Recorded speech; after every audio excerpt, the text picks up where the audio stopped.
Under the bright lights of Los Angeles, a young Filipino man named Miguel Santos stood trembling behind the heavy velvet curtain of America's Got Talent. His hands clutched a worn-out guitar, its strings frayed like the struggles he carried from Manila. He had spent years singing on street corners, earning coins from strangers, each song a whisper of hope for his sick mother waiting thousands of miles away. Tonight, this stage was his last chance, not for fame, but for her medicine, her life. When his name was called, he stepped forward, heart pounding, eyes reflecting both fear and faith. The judges glanced at him curiously, their expectations low. Simon Cowell, arms folded, asked sharply, "What makes you think you can win?" Miguel smiled gently, voice steady yet humble. "Because I've already won, sir. I made it here." A faint chuckle rippled through the audience, but the moment he strummed the first note, laughter turned to silence. His voice rose, raw and pure, filling the theater with a trembling power that seemed to come from his soul. The melody of Elvis's "Can't Help Falling in Love" flowed through him, not as an imitation, but as a prayer. Each lyric carried years of pain, love, and sacrifice. The crowd leaned closer, even Simon's usual cold stare softened. Miguel's eyes glistened as he sang the final note. For a moment, the world seemed still, just a boy, a dream, and a song that crossed oceans and touched every heart listening. The final note faded into the still air, and for a moment, no one moved. Then, as if a wave had swept across the room, the audience rose to their feet, clapping and cheering with a roar that shook the stage. Miguel stood frozen, tears welling in his eyes, the gold lights blurring through his vision. He had sung on sidewalks where no one stopped to listen, now thousands were on their feet. Simon Cowell, usually stoic and sharp, blinked rapidly, fighting back emotion. He leaned into his microphone, his voice softer than anyone had ever heard it. "Miguel," he said, pausing as if searching for words, "you didn't just sing that song, you lived it." The other judges nodded, visibly moved. Heidi covered her mouth, whispering, "That was beautiful." Miguel bowed his head, overwhelmed, whispering, "Thank you, sir. I sang it for my mother in Manila." A hush fell again. The story behind his trembling voice now made sense to everyone in that room. Simon looked away, his eyes glistening, and for the first time, his guard was down. "You reminded us what this show is really about," he said quietly. "Real people. Real heart." And just as Miguel was about to step back, Heidi reached forward and slammed the golden buzzer. The crowd exploded in joy as golden confetti rained down. Miguel dropped to his knees, clutching his guitar, crying into his hands while the world watched a dream turn into a miracle. As the golden confetti swirled around him, Miguel could hardly breathe. He looked up at the falling lights, his tears mixing with laughter, disbelief, and gratitude. The judges stood clapping, but it was Simon's face that caught his eye, his sternness gone, replaced by something soft, almost fatherly. Simon leaned forward, voice trembling, "Miguel, you've reminded us why music matters." The audience cheered louder, chanting his name, "Miguel. Miguel." He pressed a hand over his heart and whispered, "This is for my mother, for every Filipino who dreams even when life is hard." The camera zoomed in on his trembling smile as he lifted his old guitar high, a symbol of every street corner and sleepless night that had led to this moment. Backstage, the hosts wiped their eyes, saying, "That's what this show is about." In Manila, halfway across the world, Miguel's mother sat in a small hospital room watching the live broadcast on a flickering TV. When she saw her son bathed in gold, her frail hands rose toward the screen. "Anak, you did it," she whispered through tears. Miguel didn't know she was watching, but somehow, he felt her presence in that glow. The music, the cheers, and the light all blurred into one timeless second of pure love.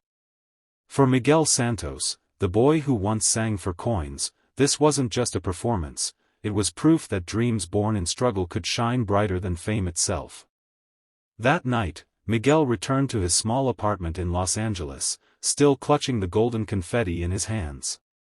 The world outside was buzzing, his name was already trending, his performance replayed across millions of screens. But inside, it was quiet.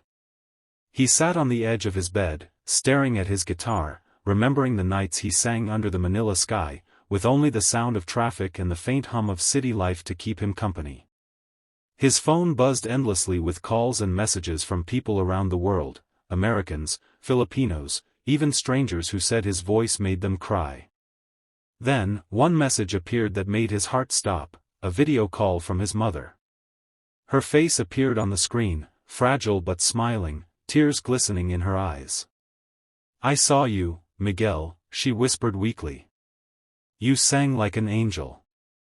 His lips trembled. "Ma, I did it for you. We did it." She smiled softly. "You've always been my golden buzzer." Miguel couldn't hold back his tears anymore. For the first time in years, he felt seen, not just as a singer, but as a son, as a dreamer who carried love across oceans. That night, under the glow of city lights, Miguel looked up at the sky and whispered a prayer of thanks. Fame didn't matter. The applause would fade. But this moment of love and connection, was worth more than anything the world could ever give. The next morning, Miguel woke up to a flood of notifications. His performance had gone viral overnight. News anchors called him the Filipino Elvis, and his audition had already reached millions of views. People from every corner of the world shared his story, the boy from Manila who sang not for fame, but for love. As Miguel scrolled through the comments, his eyes filled with tears. Messages poured in from nurses, taxi drivers, single parents, and dreamers who said his song had given them hope again. "You made me believe in kindness," one message read. "Your voice healed something in me," said another. Miguel smiled, realizing his story had become bigger than himself. Later that day, he walked along the Hollywood Walk of Fame, guitar slung over his shoulder, unnoticed by most people passing by. Yet, for the first time, he didn't feel invisible. He sat down near a busy corner, the same way he used to back in Manila, and began to play softly. Strangers stopped, listening, smiling, some even crying. A little girl placed a flower beside him. "You're the man from TV," she whispered. Miguel nodded, heart full. He strummed the strings again, his voice echoing between skyscrapers. Fame had found him, but it was humanity that kept him grounded. For every note he sang now, he sang for those who needed to remember that hope, no matter how small, could still change the world. Weeks later, Miguel stood once more on the Grand America's Got Talent stage, this time as a finalist. The audience roared his name, lights flashing like stars, but he felt calm, almost peaceful. He looked around and saw people holding small Philippine flags, waving them proudly. When the music began, Miguel closed his eyes and sang a new song, one he wrote himself, called "Home in My Heart." It wasn't about winning anymore. It was about love, sacrifice, and the people who never stopped believing in him. His voice carried warmth that touched even the coldest corners of the theater. By the time he finished, Simon Cowell stood up first, clapping through tears. "You came here with nothing but a guitar and a dream," Simon said, his voice thick with emotion. "But you gave us something money can't buy, truth." The audience erupted into applause, some wiping their eyes. Miguel smiled through tears, whispering, "Thank you, America, thank you, world." Back home, his mother's health had improved, donations and love had poured in from across the globe.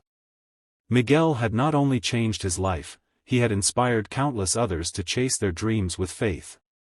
As he walked off stage, he turned back for one last look, knowing this moment wasn't an ending but a beginning. The narrator's voice faded in. Sometimes, a single voice can echo across oceans, not because it's perfect, but because it's honest, and honesty, when sung with love, can move the world.